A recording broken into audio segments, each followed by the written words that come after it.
Seorang pemulung tua berusia 60 tahun, hidup sebatang kara dan miskin, hanya ingin mencari botol plastik untuk bertahan hidup. Tapi di balik tumpukan sampah, ia menemukan seorang wanita muda yang hamil besar dan pingsan. Apa yang sebenarnya terjadi pada wanita itu? Dan bagaimana hidup Pak Budi berubah setelah pertemuan ini? Sebelum kisah ini dimulai, saya mohon keikhlasan teman-teman untuk subscribe dan like. Saya doakan Anda semua sehat, panjang umur, dan dilancarkan rezekinya. Mari kita mulai ceritanya. Udara pagi itu masih berat, seolah enggan beranjak dari sisa malam.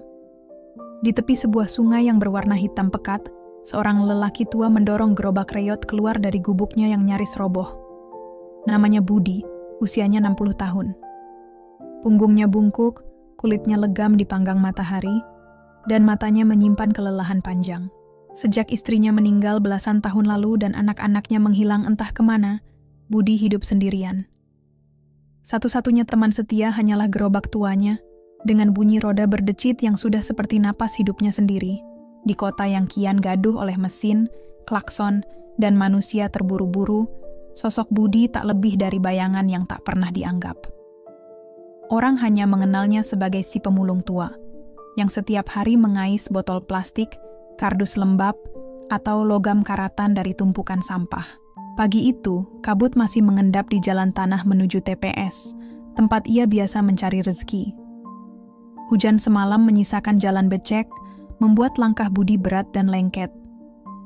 Peluh sudah membasahi dahinya meski matahari belum tinggi. Bau busuk menusuk dari tumpukan sampah, namun bagi Budi, itu bukan lagi kotor, itu aroma hidup. Setiap bau, setiap timbunan, menyimpan cerita manusia yang tak pernah dikenalnya. Ia mulai dari sisi barat TPS, tempat biasa ia menemukan barang-barang yang bisa dijual. Botol bekas minuman energi, bungkus mie instan, kadang potongan mainan anak-anak yang sudah tak utuh. Semua ia masukkan ke dalam karung satu persatu, sabar, telaten, seperti ritual harian. Namun pagi itu langkahnya mendadak terhenti. Dari balik tumpukan plastik hitam yang menjulang, terdengar suara samar. Rintihan, irangan lemah, mungkin hanya angin, pikirnya. Tapi suara itu datang lagi, pelan namun cukup untuk membuat bulu kuduknya meremang. Budi melangkah hati-hati, matanya menyipit menembus sela-sela sampah. Dan di sanalah ia melihatnya, seorang wanita muda, tergeletak di antara bau busuk dan kotoran dunia. Bajunya compang-camping, wajahnya pucat pasi, rambut kusut menempel di pipi kotor. Yang paling mengejutkan, perutnya besar, membuncit. Ia hamil tua. Budi membeku, hatinya terguncang. Bagaimana mungkin ada wanita hamil terbuang di tempat sehina ini? Siapa yang tega? Dek, bisa dengar saya? Suara Budi gemetar ketika ia berlutut di sampingnya. Tak ada jawaban. Nafas perempuan itu tersengal. Matanya terpejam rapat. Keningnya berkerut menahan sakit. Panik merambat di dada Budi, tapi ia tetap berusaha tenang. Ia tak punya ponsel. Tak ada tetangga yang bisa dipanggil. Ia hanya punya satu pilihan, menolong dengan tangannya sendiri. Dengan segenap tenaga, ia mengangkat tubuh rapuh itu ke atas gerobak. Lututnya gemetar, punggungnya terasa nyeri, tapi ia tak peduli. Ia menutup tubuh wanita itu dengan sehelai kain goni bersih. Kain yang biasanya dipakai untuk melap barang. Lalu, dengan nafas terengah, ia mulai mendorong gerobak keluar dari TPS. Perjalanan pulang terasa seperti menyusuri jalan tanpa ujung.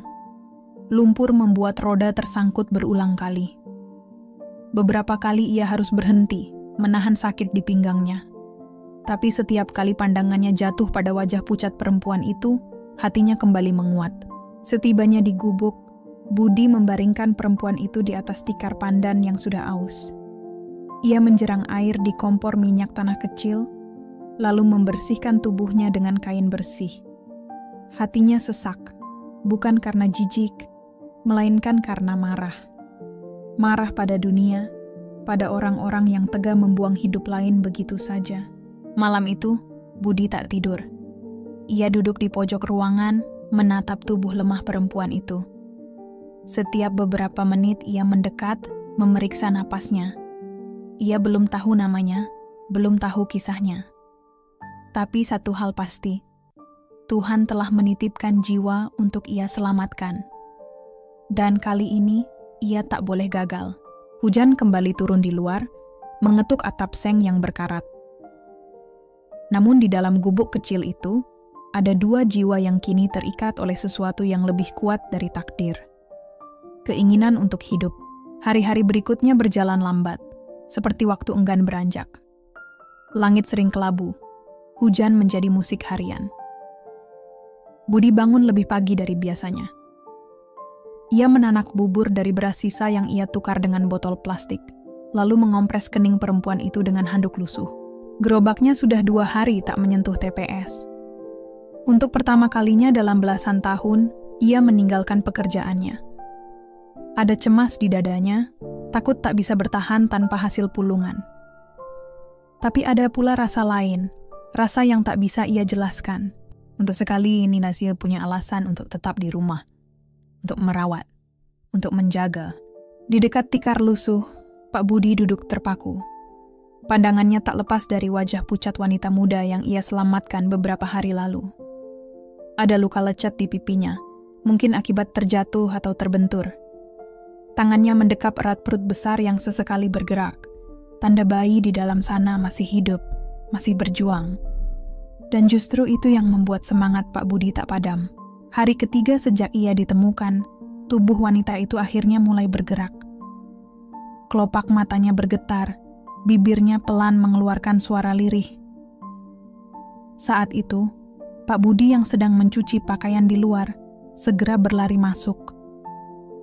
Ia tergopoh, panik sekaligus harap. Suara itu nyaris tak terdengar. Pak Budi buru-buru menuangkan segelas air hangat, lalu membantunya duduk. Dengan gemetar, wanita itu meneguk sedikit demi sedikit. Napasnya masih berat, matanya belum sepenuhnya terbuka, tapi warna mulai kembali di wajah pucatnya. "Alhamdulillah," gumam Pak Budi dengan senyum tulus. "Akhirnya kamu bangun juga, Nak." Wanita itu menatap sekeliling, bingung. Ia melihat dinding kayu rapuh, tikar usang, dan bau kayu bakar yang masih tertinggal di udara. "Aku, di mana ini?" tanyanya pelan. "Kamu di rumah saya. Saya yang nemuin kamu di TPS waktu itu. Kamu pingsan, perutmu udah besar. Saya nggak tahu siapa kamu, tapi saya nggak tega ninggalin kamu di sana." Air mata tiba-tiba menetes dari matanya. Tanpa suara, ia menangis. Bahunya bergetar menahan sesak. Pak Budi tidak banyak bicara. Ia hanya duduk di sampingnya, memberi ruang agar tangis itu mengalir keluar. Beberapa saat kemudian, dengan suara serak, wanita itu berbisik, "Nama saya Sinta, Pak. Umur saya 25. Pak Budi mengangguk pelan. "Nama yang bagus. Saya Budi. Orang-orang panggil saya Pak Budi. Saya ini cuma pemulung." Sinta menatap wajah tua di depannya. Keriput, letih, tapi ada keteduhan di baliknya. Perlahan ia mulai bercerita. Tentang masa lalu yang hancur. Tentang seorang lelaki yang menjanjikan cinta, lalu pergi setelah tahu ia mengandung. Tentang keluarga yang murka, mengusirnya dari rumah karena malu. Sejak itu ia menggelandang, berpindah dari satu tempat ke tempat lain, hingga tubuhnya ambruk di tumpukan sampah. "Aku nggak punya siapa-siapa, Pak," ucapnya terisak. "Aku cuman pengen tiada waktu itu." Pak Budi menatap Sinta dengan mata yang mulai basah. "Kamu salah, Nak. Allah masih kasih kamu hidup. Bayi itu juga masih ada. Dia belum nyerah. Kamu pun jangan menyerah." Sinta menunduk, memegang perutnya yang berdenyut pelan. "Tapi aku takut, Pak. Takut melahirkan sendiri, takut anak ini nanti dihina orang, takut hidup." Pak Budi menarik napas panjang. Tangannya yang kasar, penuh kapalan, meraih tangan Sinta. Hangat, menenangkan. "Kalau kamu nggak punya siapa-siapa, mulai sekarang anggap saya keluarga. Kamu nggak sendiri lagi." Sinta tidak langsung menjawab, Tapi air mata yang menetes bersama genggaman erat dari tangannya sudah cukup menjadi jawaban. Hari-hari setelah itu, gubuk reot Pak Budi berubah menjadi ruang rawat penuh kasih. Ia kembali mendorong gerobak, tapi tak berani pergi jauh. Setiap siang ia pulang lebih cepat, hanya untuk memberi makan Sinta, menyiapkan air hangat, atau sekadar duduk menemaninya menatap sore. Tetangga mulai berbisik. Ada yang sinis, ada yang sekadar ingin tahu. "Itu cewek siapa kok?" tanya Pak Tarman suatu kali. Pak Budi hanya tersenyum. Mereka tak perlu tahu segalanya. Yang penting baginya, rumah yang dulu sunyi kini terisi. Ada tawa kecil, ada obrolan pelan, bahkan ada nyanyian Sinta yang menidurkan bayi dalam kandungannya. Bagi Pak Budi, ini bukan beban. Ini kesempatan. Kesempatan menebus tahun-tahun sunyi yang pernah ia jalani sendirian. Malam itu hujan deras mengguyur. Angin menerobos celah dinding kayu, membuat api di kompor kecil nyaris padam. Di luar, TPS yang biasa jadi sumber rezeki berubah menjadi lautan lumpur dan sampah mengambang. Di dalam gubuk, Pak Budi duduk memeluk lutut di dekat tungku. Sementara itu, Sinta menggeliat di atas tikar, wajahnya pucat, napasnya berat. Sejak sore tadi ia terus mengeluh, perutnya sakit hebat. "Aku takut, Pak." Suaranya lemah, hampir putus. "Aku takut kalau anak ini nggak selamat." Pak Budi mendekat, menatapnya penuh cemas. Tapi ia berusaha tetap tenang. "Tenang ya, Nak. Tarik napas pelan-pelan. Pak Budi di sini. Nggak akan ninggalin kamu." Sinta meraih tangannya, menggenggam kuat-kuat. Lalu jeritan tajam memecah malam. "Perutku sakit banget." Pak Budi panik, berdiri tergopoh menyiapkan air hangat dan kain bersih seadanya. Ia bukan bidan, bukan dokter, tapi malam itu, ia harus jadi segalanya. "Dengar, Sinta." Suara Pak Budi bergetar namun tegas saat ia mengusap kening gadis itu. "Kamu kuat, kamu pasti bisa. Anak ini harus lahir, dan dia harus tahu kalau ibunya hebat." Sinta menggertakkan gigi, jeritanya pecah di antara peluh dan air mata. Tangannya mencengkeram tikar usang, tubuhnya mengejang hebat. Di luar, hujan semakin deras, petir menyambar-nyambar, seolah langit pun menjerit bersamanya. Pak Budi tak berhenti berdoa. Bibirnya komat kamit, mengulang doa-doa seadanya, apapun yang ia tahu. Air matanya menetes, tapi tangannya tetap bekerja. Menyeka cairan yang keluar dengan gemetar, menahan tubuh Sinta agar tak berguling.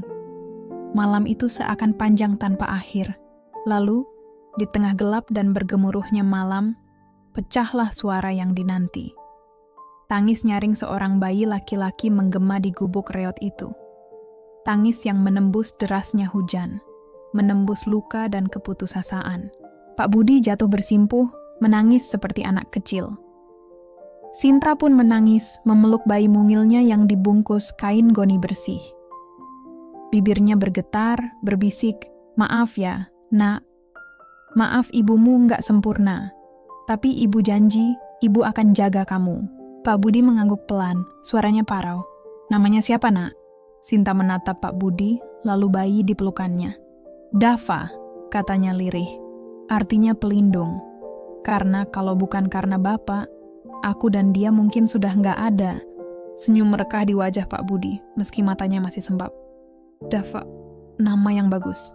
Hari-hari setelah kelahiran Dava, gubuk kecil itu berubah. Tangisan bayi jadi alarm alami setiap pagi. Senyum dan tawa kecil Sinta jadi penghapus lelah. Langkah Pak Budi terasa lebih ringan saat menarik gerobaknya. Sebab kini setiap botol plastik yang ia kumpulkan bukan hanya untuk perutnya sendiri, tapi juga untuk dua nyawa lain yang ia anggap keluarga. Namun ketenangan itu tak bertahan lama. Suatu sore, saat Pak Budi baru pulang dari memulung, ia mendapati dua orang berdiri di depan gubuknya. Seorang wanita berusia sekitar 50 tahun, wajahnya tegas, dan seorang pria muda berpakaian rapi. Keduanya tampak gusar. "Pak, ini rumahnya Pak Budi?" tanya sang wanita. "Iya, Bu. Ada apa ya?" jawab Pak Budi hati-hati. Wanita itu melangkah ke dalam, matanya langsung menangkap sosok Sinta yang sedang menyusui Dava di sudut ruangan.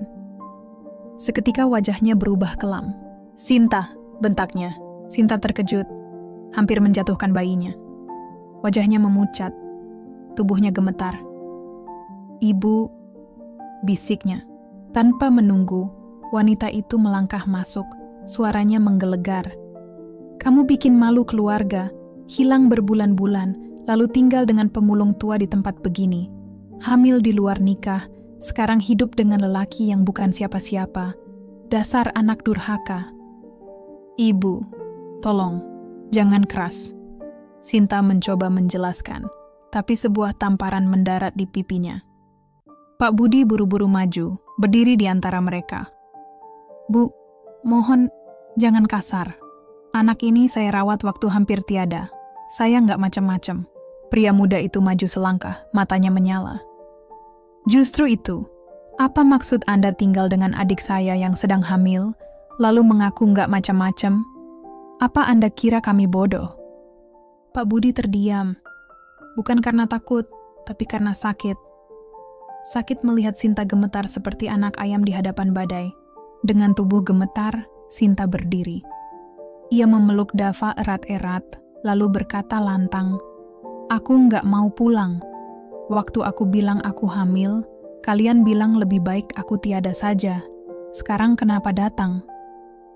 Air matanya jatuh, suaranya pecah.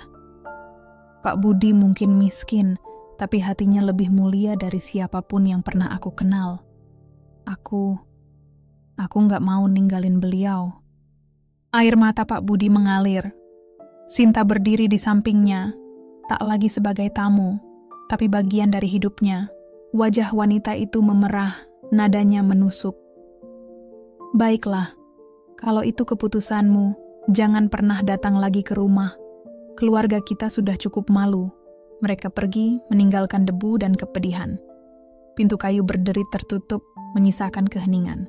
Sinta menunduk lalu menatap Pak Budi. Suaranya pelan, bergetar. "Pak, mulai sekarang, izinkan aku panggil Bapak sebagai ayah." Pak Budi menangis lagi. Kali ini bukan karena sedih. Air matanya adalah air mata yang ia simpan selama bertahun-tahun. Rasa dicintai, rasa layak untuk mencintai. Waktu berjalan cepat.